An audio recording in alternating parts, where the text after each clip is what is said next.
네, 오늘은요 자율전공 및 기타 학과와 이제 최저학력 기준에서 이 설명을 드릴 건데, 요즘 과탐으로 최저 맞추기 어렵다고 하더라고요. 그래서 이제 사탐런이 과연 옳을까 에서부터 사탐의 종류까지 한번 말씀드리도록 하겠습니다.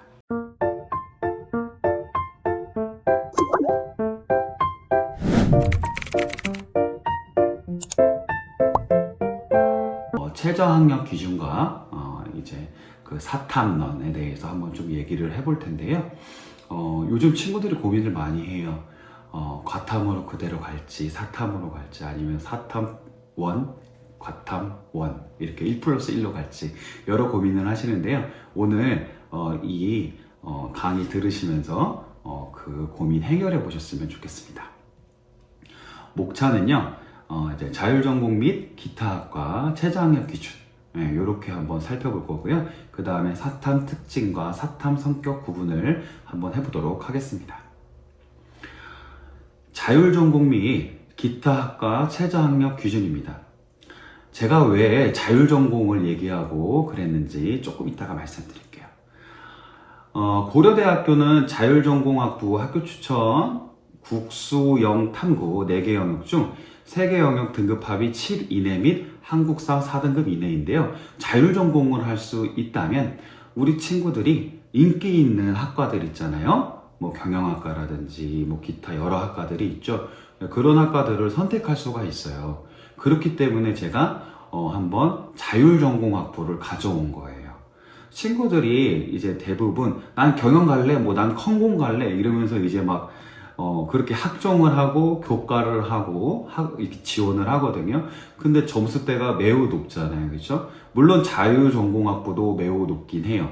그런데 자율전공학부이기 때문에, 자율전공학부의 단점이 뭐예요? 네, 아이덴티티가 흐려요. 그렇기 때문에 친구들의 회전율이 꽤 높을 수도 있거든요. 그렇기 때문에 이런 것들을 선택을 해주시고, 그리고 또 만일에 사탐을 한다면 친구들이 충분히 이제 합격할 수 있지 않을까, 그런 생각이 듭니다. 그 다음에 서강대학교입니다. 서강대학교는 전 계열 지역 균형 보면은 국수 영탐 한 과목 4개 영역 중 3개 영역 각 3등급 이내이고 한국사 4등급 이내입니다. 그리고 한양대학교 보면은요, 한양대는 좀 약간 좀 복잡해요. 그래서 학생부 교과 및 학생부 종합 추천형 전 계열 국수 영탐 상위 1개 과목 중 3개 영역 등급합 7 이내입니다. 학종 추천형 의대입니다. 국수 영탐 대신 2개 과목 평균 중 3개 영역 4 이내입니다. 우리 친구들이 또 그런 생각할 수도 있어요. 아니 과탐 같은 것들을 안 하고 공대를 가면 어떡합니까? 내가 과연 버틸 수 있을까요? 이런 얘기를 할 수 있어요. 그런데 충분히 저는 가능하다고 생각해요. 그 이유가 뭐냐면요, 사탐으로 한 다음에 만일에 이제 공과 계열의 그런 이제 물화생지라고 하죠. 그런 것들을 원투를 들으시고 이제 최저만 그렇게 맞추셨다면 이제 11월에 합격자 발표가 나잖아요. 그러면 11월, 12월, 1, 2, 3까지 다시 한번 수능 특강이라든지 이런 것들을 한번 리바이벌 한번 하고 가시면 돼요. 그렇게 하면은 충분히 이제 학교 커리큘럼도 따라잡을 수 있다고 생각을 합니다. 그렇기 때문에 충분히 하실 수 있다고 생각을 하고, 그리고 또 탐구가요, 이제 분량이 다르잖아요. 그래서 사탐이 한 권 공부할 양이면 과탐은 3권을 공부해야 한 과목이거든요. 그렇기 때문에 사탐으로 맞추는 그런 지혜도 필요하다라는 말씀 부차적으로 드리고 싶습니다. 그렇다면 바꿔볼까? 라는 마음이 지금 살짝 생기죠? 네, 그러면 과연 뭘로 바꿔볼까? 라고 이제 또 이제 고민이 생기실 거예요. 그래서 제가 사탐의 특징을 가져왔습니다. 통계 그래프 및 정량 과목을 위주로 이제 풀어보는 이제 그런 소스로 풀어보는 과목이 바로 사회문화와 경제입니다. 사회문화는 현대사회 이해 및 인간행동, 그리고 사회 구조를 분석하는 능력을 요구해요. 그러니까 뭐 예를 들어서 뭐 기능론이라든지 기타 이런 관념 같은 것들도 이제 보지만, 인구라든지 그런 것들을 이제 계산할 때에 그런 도표라든지 그런 형식, 그 다음 수식 이런 것들도 필요하거든요. 그렇기 때문에 제가 통계 그래프 및 정량 과목에 넣었던 겁니다.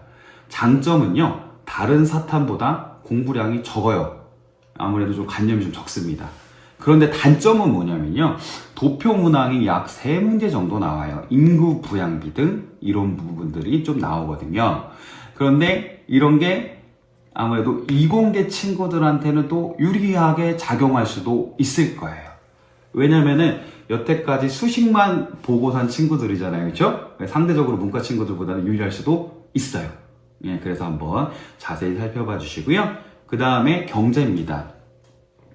주제는 이제 경제 원리 및 시장 구조를 다루고요. 논리적 분석이 매우 중요해요.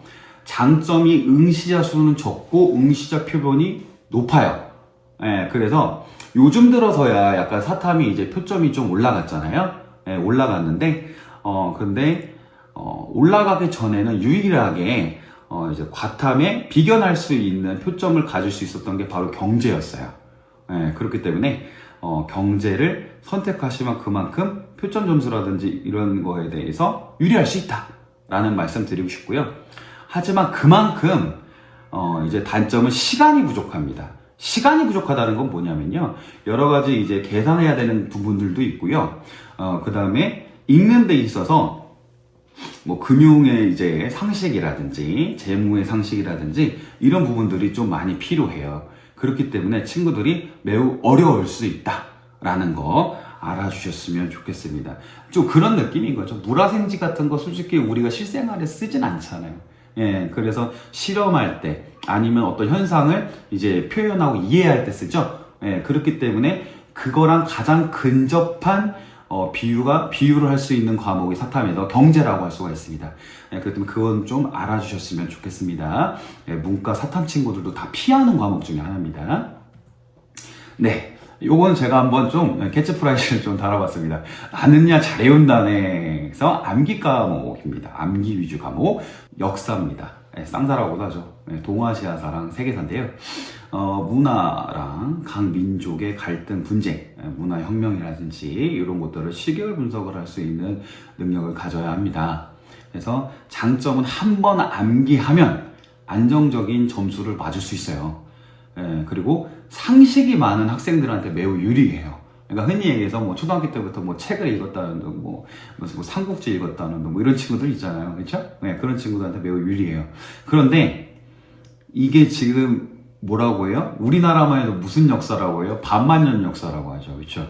예, 그리고 또 중국은 몇 년 역사입니까? 예, 만단입니다. 예, 그렇기 때문에 여러 가지 역사적인 그런 이슈들이 시계열 분석한다는 게 쉽지가 않아요. 그러니까 뭐 하늘천 따지하는 것처럼 천자문처럼 외워야 되는 부분들도 있고, 그리고 또 뭐 100년 단위로 일이 일어나면 참 좋겠거든요. 그런데 어떤 부분은 10년 단위로 일어나는 부분도 있고 그래요. 그래서 그런 것들이 이제 토막토막 해가지고 이제 시계열로 네가 한번 순서 맞춰볼래? 이렇게 얘기하면 참 좀 당황스러워하는 친구들도 많아요. 그렇기 때문에 이 안정적인 점수대로 가기가 좀 어려워요. 왜냐? 수천 년, 수만 년을 줄줄줄 꿰야 되는 부분이 있어요. 나라만 해도 몇 개입니까? 수십 개, 수백 개일 텐데. 그래서 그런 부분들이 어렵다면, 네, 이 역사의 과목들은 피해 주셨으면 좋겠습니다. 다음 과목으로 넘어가 보도록 하겠습니다. 예, 시스템과 논리라고 적어봤어요. 생활과 윤리, 그리고 윤리와 사상입니다. 뭐 칸트의 의문론이라든지 밀 공리주의 등 서로가 반하는 사상 및 개념을 배웁니다. 그래서 장점은요, 서로 일정 부분 중복됩니다. 생윤과 윤사를 제가 한 세트로 묶어봤습니다. 그래서 요거를 같이 한번 엮으신다면 부담이 좀 적습니다. 30%, 크게는 40% 정도까지도 중복된다고 저는 생각을 하거든요. 네, 그렇기 때문에 같이 한번 하시는 건 어떨까라는 생각이 들고요. 단점은요, 우리가 현재 알고 있는 단어가 학문적 용어에서는 같은 뜻이 아닐 수도 있어요. 예, 그래서 철학적 시스템 차원상 알아두어야 할 것들이 많습니다. 왜냐하면 뭐 예를 들어서 뭐 피타고라스라든지, 그쵸? 뭐 아낙시만드로스라든지 뭐 이런 사람들 보면은 뭐 2-3천 년 넘게 뭐 기원전 사람들이기 때문에 이 사람들의 관념이 지금 현재 우리의 관념이랑 같을 수가 없어요. 예, 그렇기 때문에 익숙해져야 되거든요. 각 이제 그 시대마다. 근데 그런 것들이 어렵다면 피하는 것을 권해드립니다. 다음으로는 독해와 이제 혼합, 이 두 가지, 독해력 및 혼합 과목이라고 써놨어요. 그 이유를 제가 또 알려드릴게요. 왜 혼합이라고 했는지. 현대 민주주의 사회에서의 뭐 정치 시스템이나 법적 소양을 기르고 법과 제도를 실생활에 적용하고자 하기 위해서 정치와 법이라는 과목이 생겨났는데요. 정치에서는 당연히 민주주의, 국제정치, 선거, 정당 뭐 이런 것들 배우고요. 법에서는 헌법, 민법, 형법, 노동법을 배웁니다. 장점에서는요, 정치와 법 개념을 제대로 알면요, 사족이 적어요. 아까 그 윤사와 생윤은요, 사족이 많아요. 예를 들어서 피타고라스는 이렇게 말했다, 아니면 아리스토텔레스는 이렇게 말했다 하면서 여러 가지 문장들이 많이 나오거든요. 그런데 작년의 이야기와 올해의 이거 이야기가 똑같아요. 근데 약간의 그런 토픽이 조금 달라요. 약간의 서술어가 달라요. 그걸로 막 이제 왔다 갔다 하거든요. 근데 그럴 일은 없어요, 이게. 그렇기 때문에 개념을, 시스템을 명확히만 알아둔다면 매우 유리한 과목이다. 근데 단점은요, 익숙치 않은 법 개념이랑 제도를 또 체득해야 되고요. 그 또 여기에서도 이제 흔히 얘기해서 이제 정당이라든지 이런 이제 뭐 이제 국무총리를 뽑는다든지 아니면은 뭐 이제 그 누구를 뽑을 때 아니면 어떤 법 제도로 이제 국회의원을 뽑을 때 서로 각기 다른 그 셈이 있어요. 그런 셈법들까지도 계산해야 되는데, 그래서 제가 혼합이라고 한 거예요. 인문학적인 소양에다가 약간의 수식의 그런 사회과학까지. 그런 것들이 좀 어렵다면 이 부분은 피해 주시길 바랍니다. 그리고 마지막으로 문과인가요? 이과인가요? 라고 해서 도표 지리학 분석 및 지역학이라고 써놓은 과목입니다. 바로 세계지리, 한국지리입니다. 우리 문과 친구들이 이제 쌍지라고 하죠. 자연현상 및 사회현상을 지리학에 의거하여 살펴보고 시사성을 가미한 이슈를 살펴봅니다. 장점은요, 신개념이 나올 부분이 그렇게 많지가 않아요. 왜 그러냐면 아무래도 자연현상이기 때문에, 그렇죠? 자연현상은 이미 다 이루어져 있잖아요. 그러니까 이미 이루어진 현상에 우리가 이제 배운 것들을 그대로 이제 적용하고 차용하면 된다. 그런데 단점은 좀 실질적인 건데 표점이 안 나올 수가 있어요. 왜냐면 좀 쉬워요. 그래서 다 맞아야 1등급이다 이런 소리도 있거든요. 그렇기 때문에 특히나 세계지리가. 그래서 세계지리 누구라고 하기 좀 그런데 어떤 일타 강사님이 그런 얘기를 하셨어요. 세계지리를 선택하라. 왜냐? 이미 신유형은 다 나왔다. 그런 얘기를 하신 분들도 계십니다. 물론 조금씩 유형은 바뀌어요. 그거는 사실이죠. 하지만 친구들이 당황할 정도로 바뀌진 않아요. 그렇기 때문에 오히려 난 다 맞았는데 왜 이거밖에 점수가 안 나오지? 이럴 때도 종종 있다 라는 거 알아두셨으면 좋겠습니다. 그래서 사탐의 성격 구분을 해봤는데요. 논리 독해가 좋아요. 한마디로 난 논리력이 좋습니다 라고 하시는 분들은요, 생활과 윤리와 이제 윤사, 윤리와 사상을 한번 생각해 보셨으면 좋겠고요. 독해와 도표 이렇게 해서 인문학과 사회과학을 좀 겸하고 싶어요 라는 친구들이 있다면 사회문화, 정치와 법, 경제, 그런데 경제는 좀 빼주시길 바랍니다. 여태까지 너무나 어려웠기 때문에 모든 친구들이 하려고 하질 않고 응시자 수도 매우 적습니다. 그거는 좀 유념해 주시길 바랍니다. 하나 제가 이제 썰을 풀어드리자면 연대 경제학과를 가고 싶다는 애가 있었어요. 학생이 있었는데 경제 과목을 꼭 선택하고 싶대요. 근데 제가 이렇게 얘기했어요. 틀리고 연대 안 갈래? 아니면 다른 걸로 해서 연대 경제를 갈래?